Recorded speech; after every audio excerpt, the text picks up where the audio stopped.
사랑하는 여러분, 사순절 이런 말씀과 기도로 주님을 깊이 만나고 느끼고 체험하며 살고 계십니까?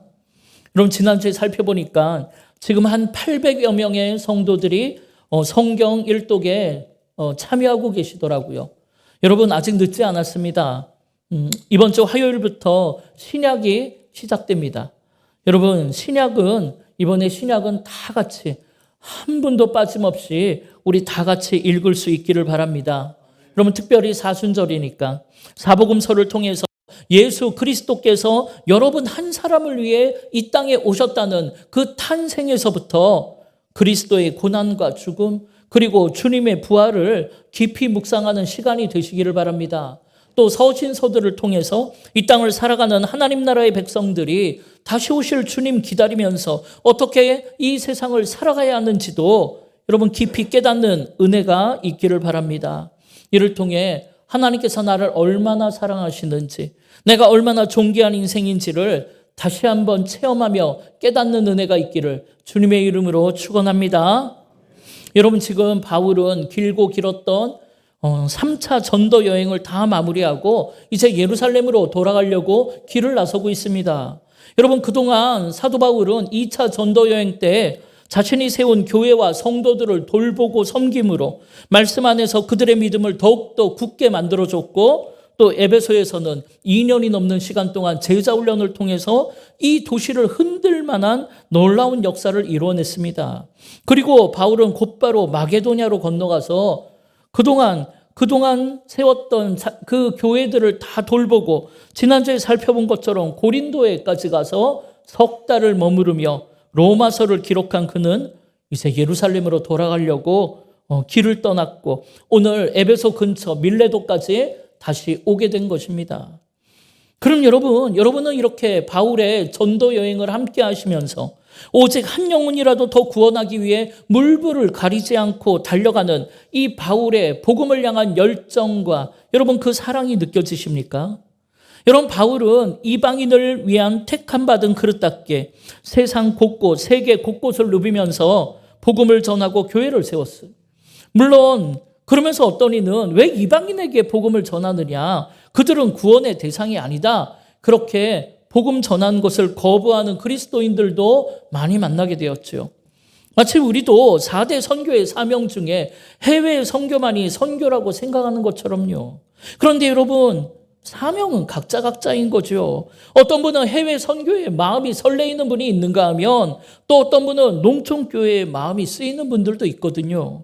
또 어떤 분은 장애인 사역과 소외된 지역에 마음이 쓰이기도 하고 어떤 분들은 다음 세대에 마음이 쓰여서 그들을 위해 헌신하며 사시는 분들도 있는 거죠. 이렇게 우리에게 주신 사명은 여러분 각자 다릅니다. 그래서 내 사명만이 중요하다고 그렇게 이야기할 수 없어요. 왜냐하면 모든 사명은 하나님이 직접 우리 각자에게 주신 것이니까요. 그러니까 우리는 각자에게 주신 사명을 다해야 하는 것입니다. 그래서 베드로는 예루살렘 교회를 통해 유대인들, 자기 민족을 구원하는 사명을 받았는가 하면 이 사도 바울은 이방인을 구원하고자 사명받은 거죠. 마찬가지로 누구는 이 가정을 구원하는 사명을 받은 것이고 누구는 일터를 변화시키고자 하는 사명을 받은 사람도 있다는 거예요.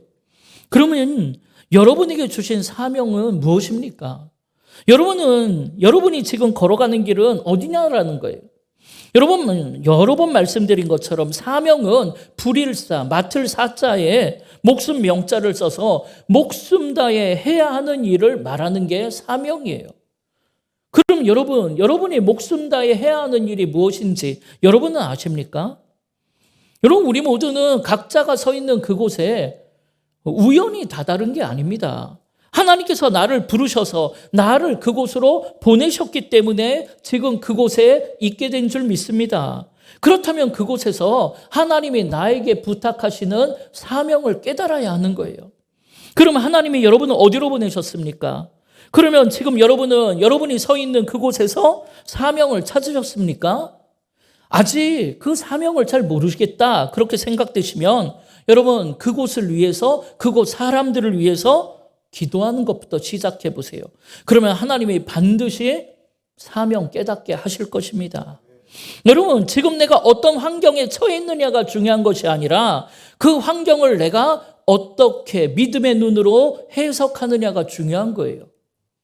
똑같이 어려운 환경을 만나도 어떤 사람은 자신이 만난 환경을 원망하고 불평하며 왜 나를 이런 곳에 보냈냐라고, 이런 상황에서 내가 무엇을 할 수 있냐고, 나 같은 건 아무짝에도 쓸모없다고, 내가 세상에서 없어져도 아무도 슬퍼하지 않을 거라고, 이렇게 자신의 인생을 비관하며 한탄하며 원망하는 사람이 있는가 하면, 어떤 사람은 아픈 상처가 있으면 그것은 고통과 저주가 아니고 그런 아픔을 가진 자들을 위로하고 힘주라는 사명으로 해석하면서 자신의 인생을 개척해가는 사람도 있다라는 것입니다. 이렇게 자기에게 주어진 상황을 믿음의 눈으로 해석하는 힘, 여러분, 이것이 바로 사명자의 믿음인 줄 믿습니다. 여러분, 우리가 잘 아는 죽으면 죽으리라고 결단하고 자기 백성 살리고자 사명 붙잡고 죽음을 무릅쓰고 왕 앞에 나갔던 에스더를 기억해 보세요. 여러분, 그녀는 모르드기를 통해서 자신이 왕후의 자리에 오른 것 자체가 인생의 성공, 인생의 목적이 아니고 그것은 사명을 이루기 위한 도구에 불과하다는 것을 깨닫고 자신의 민족이 이런 어려움에 처한 현실 속에서 그녀는 나의 모든 것이 이때를 위함이 아니겠냐고 해석하는 그 힘으로 그녀를 왕 앞에 나아가게 만든 것입니다. 마찬가지로 오늘 여러분이 어떤 상황과 형편에 처해 있든지 여러분의 삶을 믿음의 눈으로 재해석하시기 바랍니다. 그래서 여러분이 처한 현실이 사명이 되기를 바랍니다. 이에 여러분이 받은 은혜에 하나님의 놀라운 계획하심이 있음을 믿고 하나님이 나를 어디에 쓰시려고 이런 길로 인도하셨는지, 하나님이 나를 어디에 쓰시려고 이런 은혜 주시는지 여러분 지혜롭게 믿음으로 분별할 수 있기를 바랍니다. 여러분, 은혜 주시는 곳에 사명이 있다는 것을 기억하셔야 돼요. 따라서 은혜 받았다면 나만 잘 살면 되는 것이 아니고 그 은혜가 사명으로 이어져야 하는 것입니다. 이를 위해 여러분 끊임없이 하나님께 묻고 또 물어야 하는 거예요. 하나님, 나에게 이런 은혜 주셨는데 과연 이것이 무엇을 위함입니까? 또 한편으로는 내가 겪은 고통과 풍랑, 고난이 있다면 그것 또한 하나님, 나에게 이런 풍랑 겪게 하셨는데 이 또한 무엇을 위함인지를 묻고 내가 받은 은혜, 내가 겪은 풍랑을 어디에 써야 하는가를 깨닫고 여러분 주신 사명을 따라 순종하며 믿음으로 달려가시기 바랍니다. 그렇게 내 안에 목숨 바쳐 감당해야 될 사명이 있다는 것을 깨달아야 오늘 이 힘들고 고통스러운 현실을 이겨낼 수가 있고 견뎌낼 수가 있고, 여러분 그런 사명을 깨달아야 내가 받은 은혜에 감사하며 세상 것 더 이상 욕심 부리지 않을 수 있다는 것입니다. 나 혼자 잘 먹고 잘 살고자 하면 그런 사명 따위는 외면하고 저 멀리 도망가갖고 세상 사람들처럼 세상 즐기며 살아가면 그만이겠지만, 여러분 내가 하나님 주신 사명이 있다는 것을 깨달은 이상 나에게 맡겨주신 이 달란트, 이 사명 땅에 묻어버릴 수가 없고 힘써 남겨야 하는 것입니다. 사랑하는 여러분, 오늘 여러분의 삶에 하나님 주신 은혜가 있습니까? 아니면 오늘 여러분의 삶에 눈물과 고통이 있습니까? 하루하루 사는 것이 고통이고 여러분 답답해서 한 치 앞도 안 보이고 언제까지 계속될지 모르는 상황 속에서 절망하며 주저앉아 버리셨습니까? 그렇다면 여러분, 하나님께서 그런 은혜와 그런 눈물의 상황 속에서 나에게 주실 사명이 있다는 것을 기억하고 여러분 오직 믿음으로 사명 붙잡고 달려가는 은혜가 있기를 바랍니다. 이 모든 것이 이때를 위함이 아니겠는가? 그것이 다 이 사명을 감당하기 위한 과정이 아니었겠는가? 여러분 그렇게 확신하며 믿음으로 승리하시기를 바랍니다. 여러분 눈에 보이는 것이 전부가 아니에요. 그 모든 것이 사명을 이루기 위해서 한 걸음 한 걸음 나아가는 과정일 뿐입니다. 여러분 눈에 보이는 성공이 전부가 아닙니다. 여러분 예수 안 믿는 사람들이 성공하는 것을 보고 그들이 잘 되는 것을 보고 여러분 부러워하거나 하나님을 의심하지 마십시오. 여러분 목적 없는 성공, 여러분 사명 없이 살아가는 저들의 인생은 표적 없이 쏘아올린 화살과 같이 허망한 인생이라고 했습니다. 여러분 그런 허망한 인생, 그런 허망한 성공을 부러워하지 말고 비록 이해할 수 없는 풍랑 속이지만 사명 붙잡고 달려가는 것이 진짜 부러운 인생인 줄 믿습니다. 예, 여러분, 오늘 여러분의 삶을 재해석하시고 믿음의 눈으로 재해석하고 여러분 새로운 사명자로 거듭나는 역사가 있기를 주님의 이름으로 축원합니다. 여러분, 오늘 사도 바울의 인생이 바로 그런 인생 아닙니까? 비록 결박과 환난이 기다린다는 이해할 수 없는 풍랑이 그의 앞에 몰려오고 있지만 사도 바울은 사명 붙잡고 성령이 인도하시는 길을 믿음으로 달려갔다는 것이죠. 여러분, 이를 위해 오늘 밀레도에 도착한 사도 바울은 오순절 안에 예루살렘에 가야 하니까 미처 에베소에 들릴 시간이 없었습니다. 그런데 그렇다고 해서 2년 넘게 제자 훈련하면서 정말 믿음으로 끈끈하게 정을 쌓았던 에베소를 그냥 지나치려고 하니까 그것도 그럴 수가 없어서 바울은 에베소의 장로들을 밀레도로 오라고 초청을 했어요. 그리고 그들에게 마지막 작별 인사와 고별 설교를 하는 장면이 오늘 본문입니다. 이 에베소 교회 장로들과 만난 바울은 18절에 보니까 내가 아시아에 들어온 첫날부터 지금까지 내가 여러분 가운데 어떻게 행하였는지 여러분이 더 잘 아시지 않냐고 이야기를 해요. 그러면서 그것은 19절에 곧 모든 겸손과 눈물로 행했고 유대인의 관계로 말미암아 당한 시험을 꾹 참고 내가 주를 섬긴 것이라고 이야기를 합니다.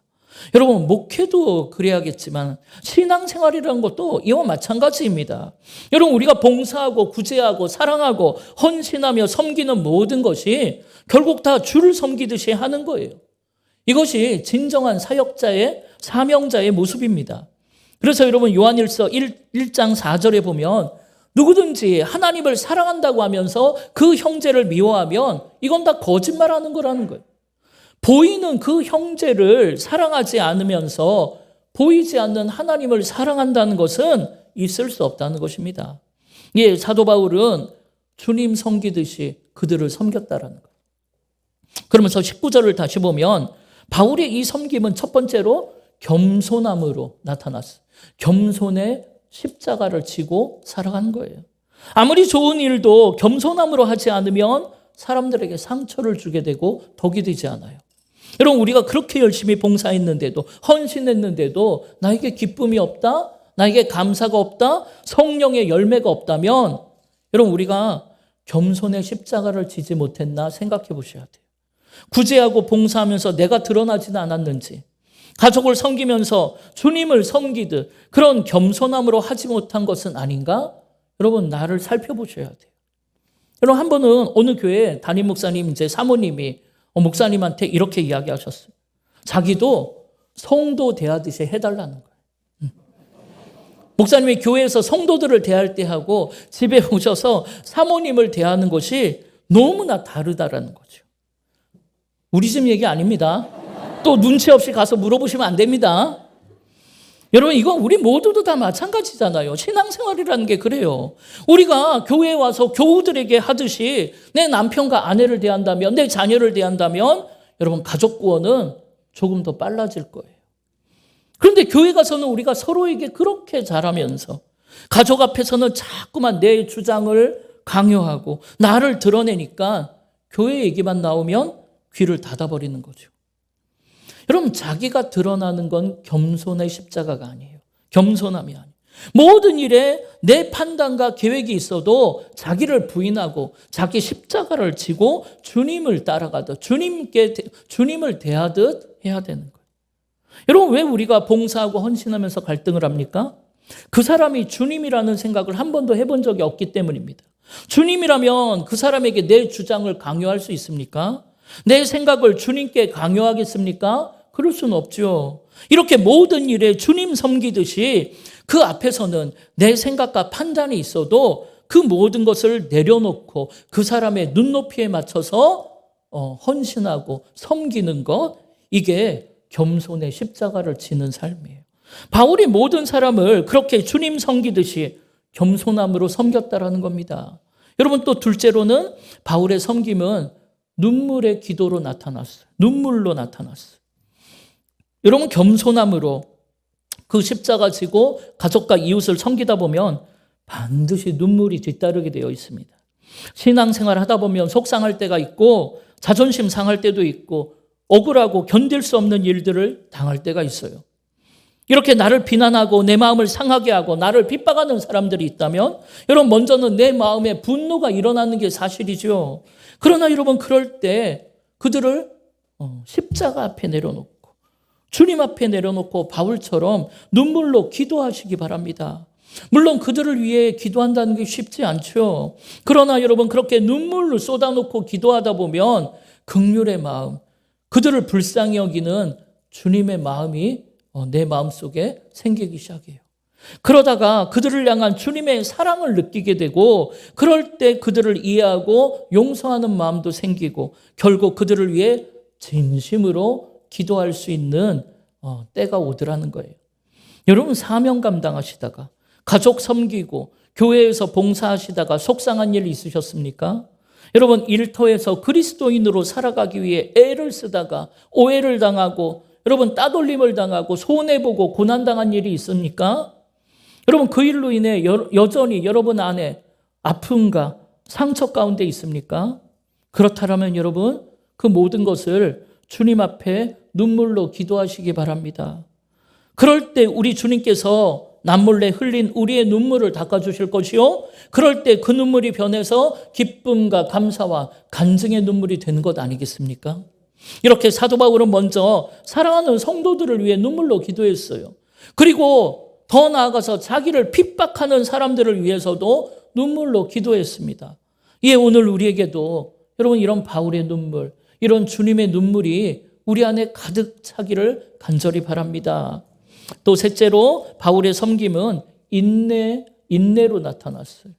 다시 말해 성령의 열매를 맺었다는 거죠. 여러분 바울은 어디를 가든지 바울을 대적하고 핍박하는 유대인들이 있었습니다. 죽을 고비를 몇 번이나 넘겼죠. 매 맞고 감옥 가고 도망다니는 일들이 허다했어요. 그러나 여러분 로마서 5장 3절에 환난은 인내는 연단은 우리의 소망을 이루어 준다라는 고백처럼 바울은 그 환난 앞에 눈물로 꾹 참고 인내함으로 놀라운 사명을 이루고 놀라운 역사를 이루게 된 것입니다. 그러면서 바울은 여러분 그런 모습으로 에베소를 섬길 때 20절에 보니까 유익한 것은 무엇이든지 공중 앞에서나 각 집에서나 꺼리낌 없이 전하고 가르쳤다고 해요. 여러분 유익한 것이 무엇에 유익하다는 거예요? 복음을 전하는 데 유익한 것이 있다면 그거 거리낌 없이 전했다라는 거예요. 그런데 여러분 참 재미있는 건 그가 공중 앞에서나 각 집에서나 거리낌 없이 전했대요. 다시 말해 바울은 많은 사람 앞에서 또 각 집에서도 때와 장소를 가리지 않고 기회만 있으면 복음을 전했다는 거예요. 물론 많은 사람들 앞에서는 얼마든지 복음을 전하겠죠. 그러나 집에 들어가 보면 그 가족 몇 명만 앉아있는 경우도 많이 있었을 거예요. 그러나 한 명이면 어떻고 그 한 가정이면 어떠냐라는 거예요. 이렇게 바울은 어디에서나 누구 앞에서나 아무런 거리낌 없이 자신에게 아무런 이익이 생기지 않는다 해도 오히려 손해를 보고 오해를 당한다 해도 그런 것 전혀 상관하지 않고 그 집에 들어가 예수 그리스도를 전했고 그렇게 복음을 전한 것 자체로 기뻐하며 감사하며 살았다는 거예요. 여러분 제가 교육부 청년사역을 오래 하다 보니까 수많은 강사들을 좋은 강사들을 많이 만나게 돼요. 그런데 어떤 분들은 정말 평생에 한 번 모시기도 어려운 전국적으로 유명한 강사인데도 정말 자기 일처럼 일찍 오셔서 정말 겸손하게 이 집회를 섬겨주시는 분들을 많이 봤어요. 그리고 그런 분들은 몇 명이 모였냐를 묻지를 않아요. 사례는 얼마냐 이런 걸 묻지를 않아요. 정말 작은 교회에서 한 10명을 모아놓고 초청을 했는데도 오셔서 기꺼이 오셔서 한 영혼을 붙들고 더 뜨겁게 기도해 주시는 것을 보면서 왜 하나님께서 저분들을 이렇게 오래도록 쓰시는지를 알게 돼요. 그런데 한편으로는 조금 유명해진 다음에 그 다음에 자기에게 이익이 되는 곳, 사람이 많은 곳만을 찾아다니는 강사들을 보면 그를 통해서는 이제 아무런 영향력도 나타나지 않게 되는 것도 정말 많이 봤습니다. 여러분 교회도 마찬가지, 신앙생활도 마찬가지예요. 어떤 분들은 세상적인 자기의 지위와 신분 이거에 전혀 상관없이 무슨 일을 부탁드리면 무슨 일이든지 겸손과 또 눈물과 인내로 정말 진심으로 섬기시는 분들이 계신가 하면, 어떤 분들은 미리 자신하고 상의를 해서 허락 아닌 허락을 맡아야 하고 그래야 겨우 도와주시는 분들도 계세요. 그러다가도 자기 생각에 맞지 않으면 도와주지 않고 그만두시는 분들도 계세요. 그런데 여러분, 그렇게는 사명의 열매를 거둘 수가 없죠. 바울이 그렇게 많은 열매를 거둘 수 있는 것은 복음을 전하기 위해서 유익하다면, 설령 자신에게 손해가 되고 오해를 받아도 여러분, 복음을 전하기 위해서는 무엇이든지 했다는 거예요. 이렇게 바울은 겸손함과 눈물로, 그리고 모든 것을 인내함으로 주신 사명에 믿음으로 최선을 다했다는 것입니다. 여러분, 이게 사도 바울의 삶이고 이게 사명자의 삶인 거예요. 그러면서 바울은 장로들에게 이렇게 앞으로의 일을 이야기합니다. 22절에 보니까, 보라, 이제 나는 성령에 매여 예루살렘으로 가는데 거기서 무슨 일을 당하려는지 알지 못하겠다라고 말해요. 사실 바울이 로마로 바로 가지 않고 예루살렘으로 다시 돌아가는 이유 중에 하나는 예루살렘 교회를 위한 구제 헌금을 전해줘야 했기 때문입니다. 여러분, 이 헌금은 지금 유대 지역에 기근이 났거든요. 그래서 예루살렘 교인들이 너무나 고생하고 있다는 소식을 듣고 소아시아와 유럽의 모든 교회들이 예루살렘 교회의 교인들을 위해 헌금한 구제 헌금이에요.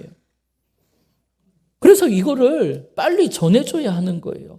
이렇게 그들은 이제 다른 곳을 섬길 정도로 성장을 했고 구제를 받던 교회에서 구제를 하는 교회로 변한 거예요.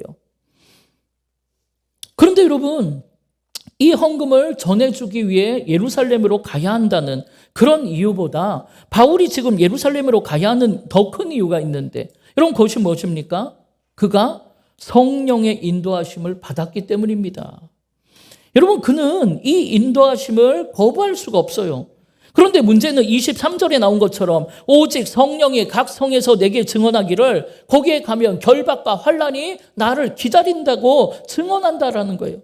이에 바울을 사랑하는 사람들은 모두가 다 절대로 예루살렘에 가지 말라고 말합니다.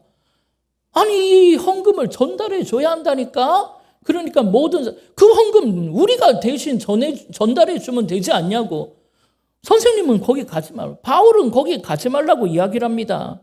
그럼 여러분, 이럴 때 어떻게 합니까? 헌금을 거기에 맡기고 나는 딴 데로 가면 됩니까? 못 이기는 척 여러분도 다른 곳으로 가시렵니까?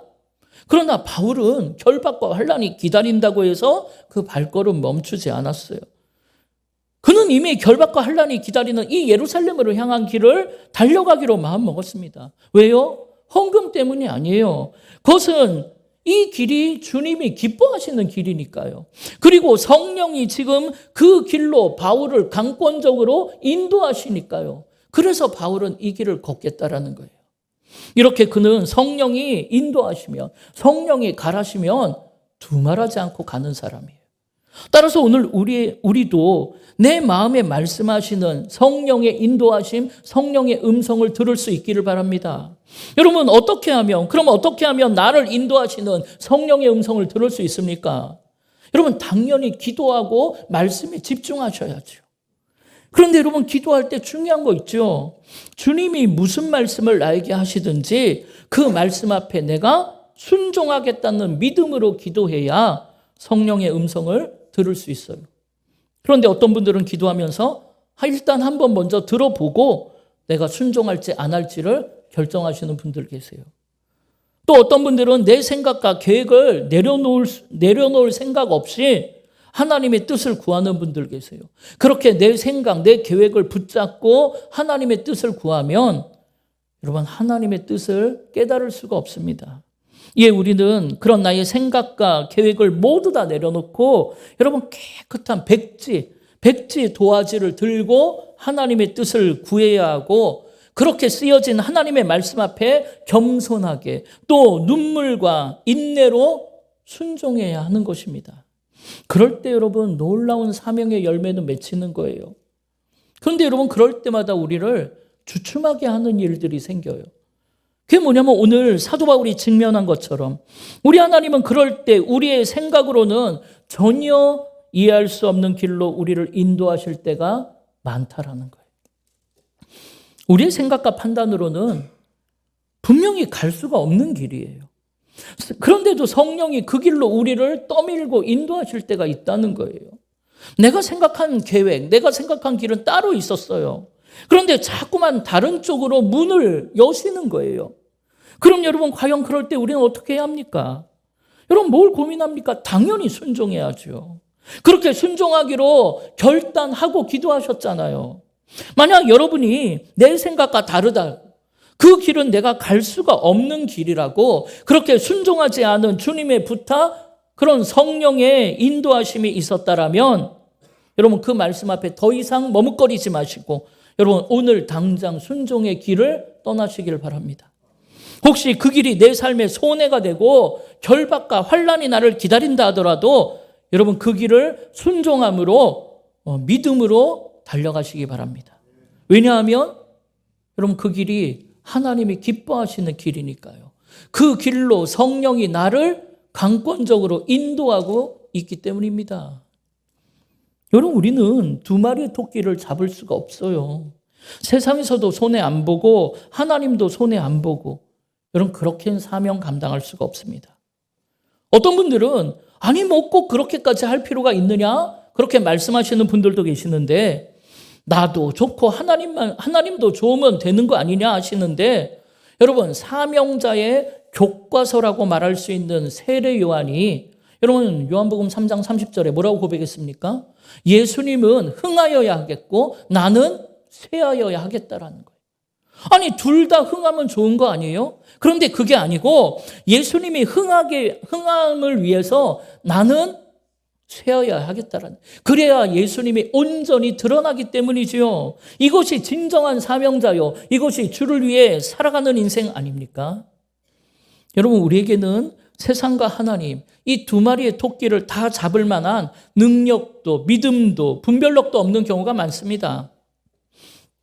설령 그런 실력, 그런 분별력이 있다 하더라도 여러분, 한 가지만 택하시는 게 낫습니다. 왜냐하면 대부분의 하나님이 일하시는 방법은 희생과 섬김의 십자가의 방법이기 때문이죠. 따라서 가정의 구원을 꿈꾸신다면 반드시 누군가의 희생이 필요해요. 여러분, 교회의 부흥을 꿈꾸신다면, 일터의 변화와 회복을 꿈꾸신다면 반드시 누군가의 희생과 헌신이 필요하다는 것을 잊지 마십시오.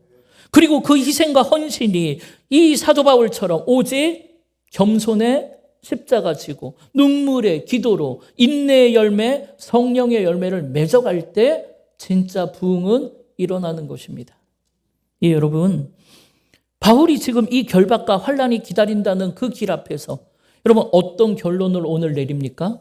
여러분, 저는 이 바울의 고백이 그의 인생 최고의 명장면이 아닐까 생각해요. 오늘 보면 24절을 보세요. 내가 달려갈 길과 주 예수께 받은 사명, 곧 하나님의 은혜의 복음을 증언하는 일을 마치려 하면은 나의 생명조차 조금도 귀한 것으로 여기지 아니하노라. 아멘.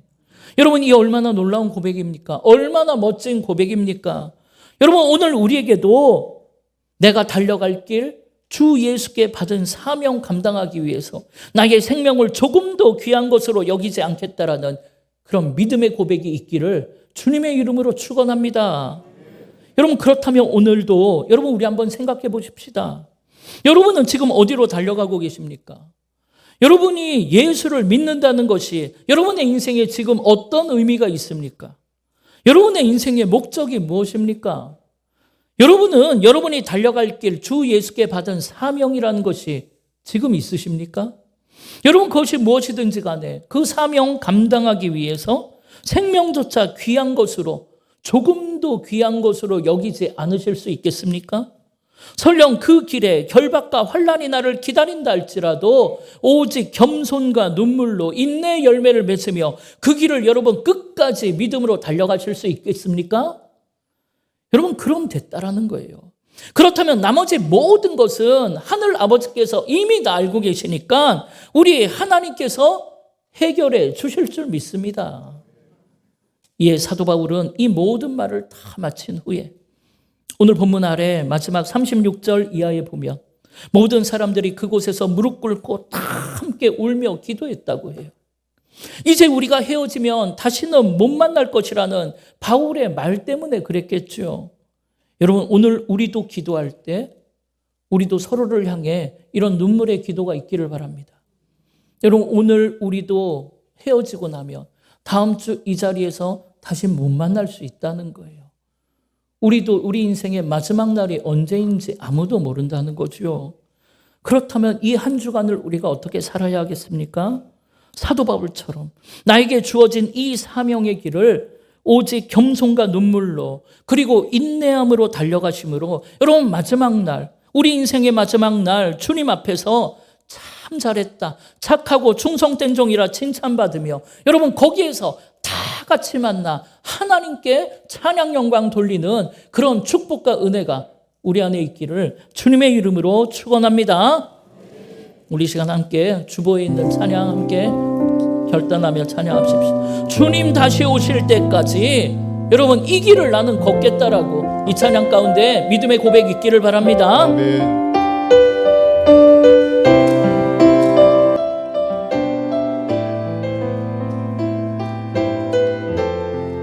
우리 함께 고백합시다. 주님 다시 오실 때까지, 주님 다시 오실 때까지 나는 이 길을 가리라.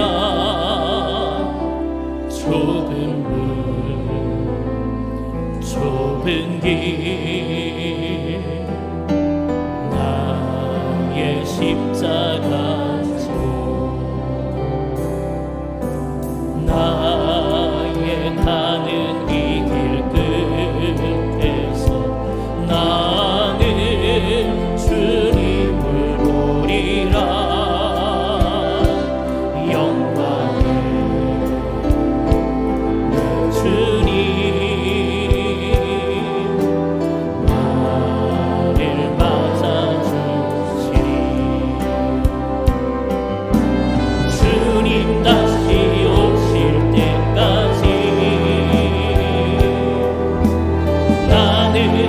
일어나 달려가리라.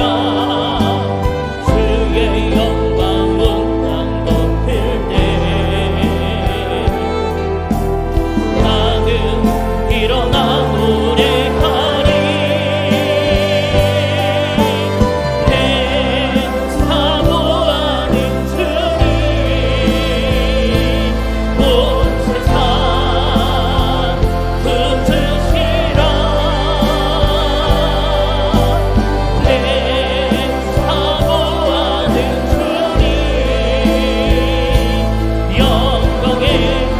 한번 고백합시다.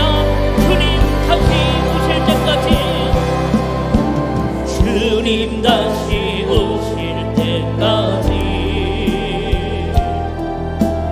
나는 일어나 달려가리라.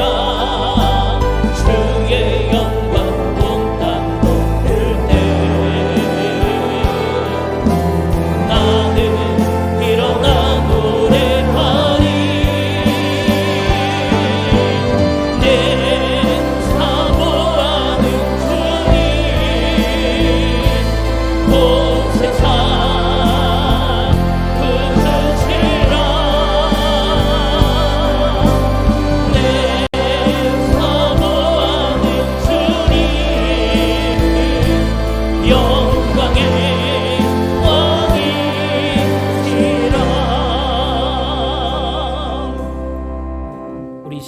결단하며 한번 뜨겁게 기도할 텐데요.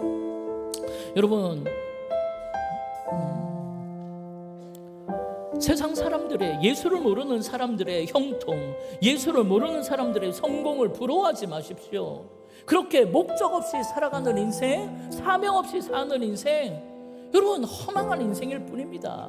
여러분 비록 결박과 환난이 있는 인생을 살아도, 여러분 하루를 살아도 여러분 사명대로 사십시오. 사명자로 살게 해달라고 기도하십시오.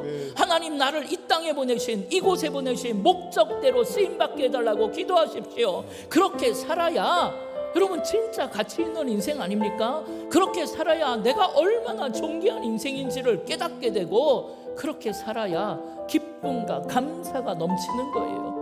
이 시간 기도할 때 하나님, 내가 그런 목적 없는 성공, 그런 사명 없는 인생 되지 않고 정말 사명 따라 하루를 살아도 사명 따라 살며 감사와 기쁨이 넘치는 의미 있는 인생 살게 해달라고, 정말 주님 따라가는 사명자 되게 해달라고 우리 주의 이름을 한번 부르며 합심으로 기도하겠습니다.